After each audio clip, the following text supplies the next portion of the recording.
Halo, assalamualaikum warahmatullahi wabarakatuh. Balik lagi di Sharing Santai dan masih dalam suasana work from home, kerja dari rumah. Buat yang punya kerjaan, kalau nggak punya kerjaan ya berarti from home.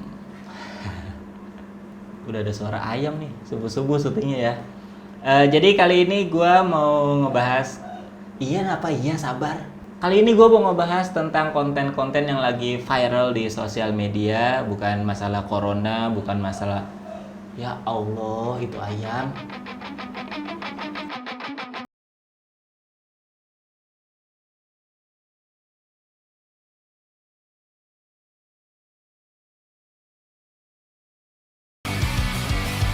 Kali ini gue mau ngebahas tentang konten yang lagi viral banget di sosial media, bukan masalah corona, bukan Ria Ricis, atau bukan hal-hal yang lain, tapi tentang para stand up comedian yang bikin video monolog di Twitter dan Instagram dan viral banget. Gue ngeliat ada banyak tuh yang main, ada Ardit Erwanda, Viko, Yudakling, Arif Brata, Bintang BT, dan yang paling rame tuh videonya Bintang Emon. Gue udah nonton dan gue juga seneng banget sama video-videonya. Banyak juga yang komen ke gue untuk ikutan bikin, tapi mohon maaf, gue tuh gak pede kalau disuruh ngomong depan kamera gitu, ngeliatin muka sendiri tuh gak pede. Nanti yang ada bukannya fokus buat ngomong, malah fokus buat benerin rambut gitu, buat tancap-tancap gitu, jadi tidak suka saya. Tapi ya kali ini di Sharing Santai balik lagi gue mau ngomongin tentang stand up comedy, tapi bukan masalah teknik, gue mau ngomongin tentang konten yang lagi viral itu. Jadi gue pengen nonton videonya di sini, itu videonya Bintang Emon. Habis itu gue mau ngebedah dikit-dikit gimana sih cara dia bisa menyusun setlistnya, nyusun jokesnya gitu dengan durasi yang cuma 1-2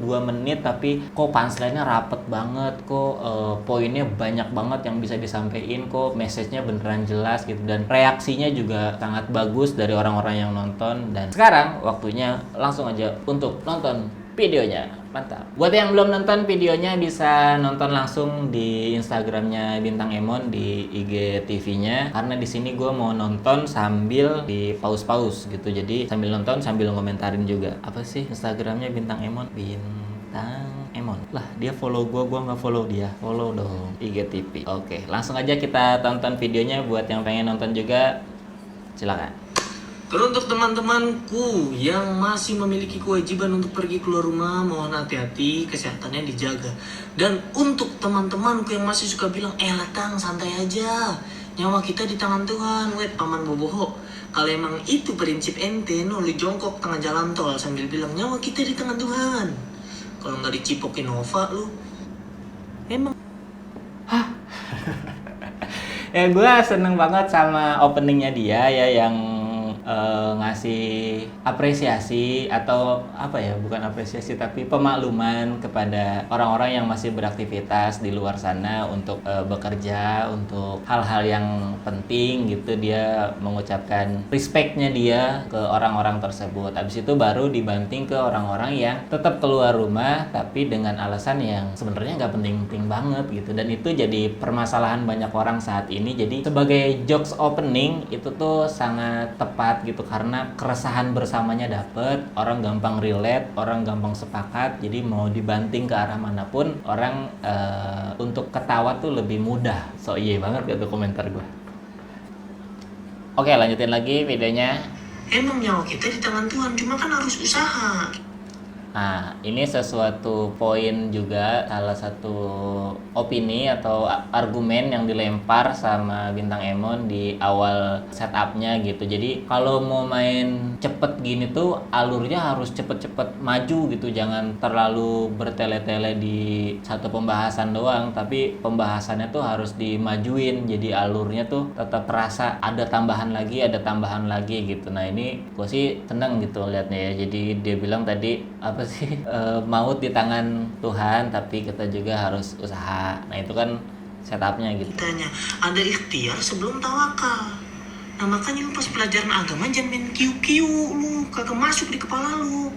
gitu. Jadi dia ngasih tahu bahwa kalau misalnya maut itu di tangan Tuhan, tapi harus usaha gitu. Ada tawakal, ada ikhtiar sebelum tawakal. Makanya kalau kalian agama jangan main kiu-kiu. Ya tipis-tipis. Tapi jokes yang tipis tuh nggak selalu jelek menurut gue ya. Di video yang ini nih banyak banget jokes tipisnya. Bahkan tadi jokes yang opening juga menurut gue tipis. Tapi entah kenapa jokes tipis-tipis itu kerasa jadi tetap punya nilai gitu, punya bobot yang kuat untuk ada di satu setlist itu. Nanti di ending video bakal gue kasih tahu kenapanya, tapi kita lanjut dulu. Tapi gue nggak apa-apa Tang kalau meninggal. Ya gue juga nggak apa-apa kalau lu meninggal. Asal lu meninggal jasad lu, wah begitu ngilang lah. Lu kalau meninggal karena ngeremehin corona, yang lain bisa kena. Yang mandiin lu, yang nguburin lu, orang catering di tahlilan lu kena. Ya Allah jahat banget lu. Dia nggak ngerti apa-apa, lu cuma ngebungkusin lemper doang, kena. Beda cerita kalau lu udah waspada gitu, pasti ada penanganannya. Kita juga kalau diarahin buat social distancing, yang bisa ngikutin dan nurut tolong. Ini udah ke pembahasan yang ketiga. Jadi yang tadi yang kedua pembahasannya ujungnya di what if kalau misalnya kena corona, efeknya akan berimbas ke orang-orang yang ada di sekitar kita, dan itu diperlihatkan kasusnya digambarkan kejadiannya bakal seperti apa kalau sampai lu kena corona dan akan berefek pada orang-orang di sekitar lu, yaitu orang yang gali kubur, orang yang ada di tempat lu tahlilan, yang bikin catering gitu. Itu kan dicari-cari apa aja yang ada di sekitar kita, siapa aja yang ternyata bakal kena juga, intinya di situ. Nah ini udah masuk ke pembahasan yang ketiga, ngomongin social distancing yang harusnya kita tuh nurut aja sama pemerintah gitu. Ada orang batuk udah hindarin tuh, jangan ada yang batuk lu tegur, weh batuk Pak Haji, ya lu kena corona lu, jangan sampai meninggal karena bercanda. Ya ini kan tipis juga ya, misalnya ada yang batuk, lu hindarin, jangan lu tegur, batuk Pak Haji, tuh, lu kena corona juga, jangan sampai lu meninggal karena bercanda. Sebenarnya joknya tipis, tapi jadi diwajarkan dan kerasanya tetap bagus gitu, tetap enak karena diakhiri dengan sebuah kesimpulan gitu, yaitu kalau lu ada yang batuk hindarin, kalau ada yang batuk jangan ditanya, jangan sampai lu meninggal karena bercanda gitu. Itu ada kesimpulannya bagus, jadinya meskipun receh-receh ditutup kesimpulan tetap kerasa solid gitu. Mantep nih, gila. Udah ada kan porsinya masing-masing nih, dokter nyembuhin, pemerintah ngatur, kita pasien nurut sama arahan. Lu kalau pasien bandel, dokter yang ngambek, kita sembuhnya gimana bos? Nah ini what if lagi, misalnya setelah lu dibilangin susah mulu gitu, gimana kalau sampai bukan cuman lu doang nih yang bandel gitu, tapi orang lain juga ikutan prinsip lu, yaitu sama-sama nggak mau diatur. Kayak misalnya lu nggak mau social distancing, kalau lu kena dokternya nggak mau ngerawat lu gimana gitu, sama-sama egois, nanti hasilnya gimana? Memasuk angin doang mah dikerokin, beres lah corona. Dikerokin yang ngerokin ikut corona juga. Beda corona mah. Biar kata gejalanya batuk-batuk nih, lu minumin obat batuknya bingung. Ya Allah ini bukan job desk gue ini. Obat batuknya yang kena corona tuh. Udah di rumah dulu, liburan nanti mah bisa. Lu nggak ke mall sekarang tuh nggak apa-apa, itu mall nggak bakal berubah jadi kantin, enggak. Ini masuk ke subbab dari pembahasan ketiga gitu, dari ngomongin tentang lu nggak mau keluar, nggak mau diem di rumah. Efek selanjutnya apalagi sih yang bikin kita kesel sama orang itu? Oh ternyata dia tuh keluar rumah tuh beneran untuk hal-hal yang tidak penting, yaitu ya nongkrong, jalan-jalan gitu, ke mall. Ya, itu yang dibahas, kenapa sih lu ke mall gitu? Emang harus banget lu ke mall sekarang? Bagus nih nguliknya nih. Lu nggak ke puncak sekarang juga puncak nggak bakal jadi pendek, tetep aja kita kalau ke sono nanjak juga. Ayo mari kita sama-sama lawan corona. Ini corona didiemin lama-lama ngelunjak nih. Ini corona kalau bentukan orang udah gue kelepak dari dulu nih.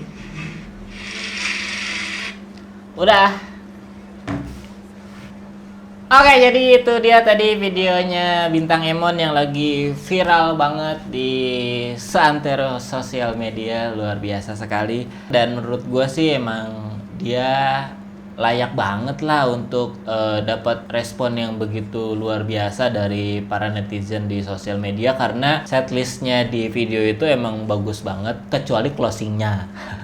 Closingnya saya tidak suka, kayak kentang gitu, kayak nanggung, kayak harusnya masih ada ending lain tapi kayak buru-buru di cut aja. Cuman ya namanya bikin video cepet gitu kan, interaksi secara apa ya sama diri sendiri bukan sama penonton langsung. Kadang kita juga kan suka deg-degan, jadi pengennya buru-buru gitu. Tapi sejauh ini sih menurut gua ini salah satu video yang solid banget ya dari Bintang Emon, dan banyak banget diikutin sama orang-orang lain di luar sana. Gua lihat juga tiba-tiba ada yang bikin video serupa dengan gaya yang serupa, dengan sentuhan jokes yang hampir mirip, cuman kualitasnya masih tetap terasa beda gitu sama Bintang Emon, karena mungkin ini mainannya dia banget gitu, cara ngejokesnya dengan pola mengomentari, ngejudge orang, ngasih tahu, ngeguruin gitu, itu udah mainannya dia banget. Jadi yang lain tuh yang ikut-ikutan tuh kerasa lah bedanya gitu. Cuman ya seperti yang gue bilang tadi, meskipun banyak jokes yang tipis-tipis, ya jokesnya yang enggak terlalu patah banget gitu, tapi patahannya tuh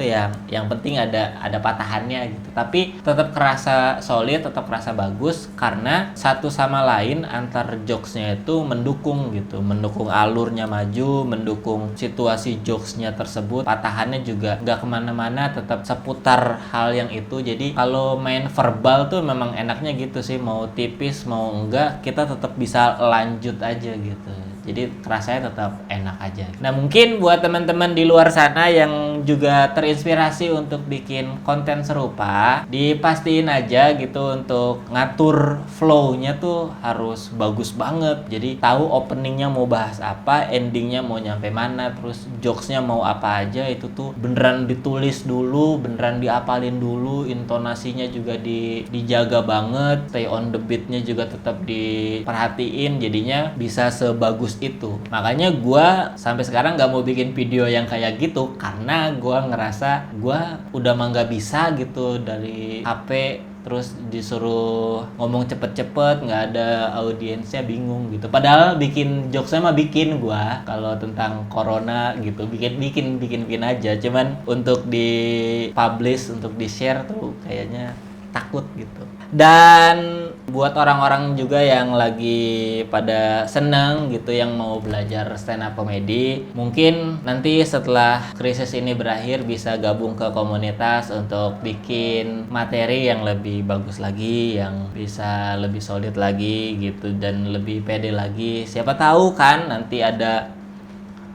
corona lagi, terus lu udah siap dengan konten lu gitu. Enggak lah, jangan ya Allah, repot corona. Tapi ya mungkin ini dikit aja dari gua buat orang-orang yang sampai sekarang masih bandel, masih suka keluar rumah tanpa alasan yang jelas gitu. Gua mau ngasih tahu aja bahwa mungkin lu nganggap corona ini situasi yang biasa aja karena lu nggak dapet efeknya secara langsung gitu. Tapi kalau lu punya keluarga, punya teman, punya orang yang lu kenal deh minimal yang kena corona, terus gimana nasibnya, gimana repotnya dia berobat, terus perawatan, isolasi gitu, lu pasti akan mikir-mikir lah untuk ngelakuin hal-hal yang bodoh gitu. Sebenarnya ya kalau misalnya di luar negeri atau misalnya di negara-negara lain yang memang masyarakatnya juga udah ngerti bahwa ini tuh bahaya, situasi sekarang tuh situasi yang lagi krisis banget gitu. Ini tuh situasinya sama kayak apa ya, kayak perang gitu. Bahkan lebih parah lagi, kalau perang mah lebih enak gitu karena musuhnya kelihatan. Ini tuh kita ngelawan virus, musuh yang gak kelihatan gitu. Kalau musuhnya kelihatan mah gampang, kita bisa ngapain aja, dia meleng kita sikat gitu. Nah ini musuhnya gak kelihatan, sebelum kita sikat kita udah keburu sakit.